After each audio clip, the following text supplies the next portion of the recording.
Los Angeles के जंगलात में लगने वाली आग ने शहरी आबादियों को निगल दिया।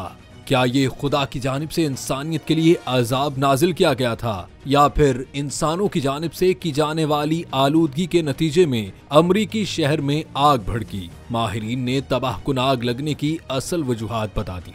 अमरीकी और यूरोपीय साइंसदानों की मुश्तरका तहकीकी रिपोर्ट और वर्ल्ड वेदर एट्रीब्यूशन की रिपोर्ट में कहा गया है कि मौसमियाती तब्दीली ने आग लगने के इम्कानात में 35% इजाफा किया।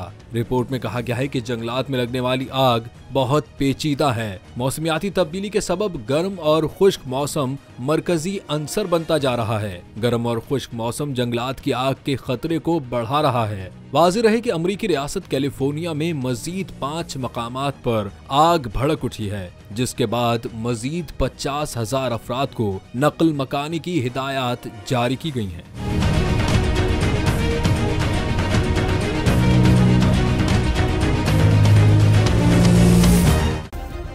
सब्सक्राइब करें और बेल दबाएं ताकि कोई खबर रह न जाए।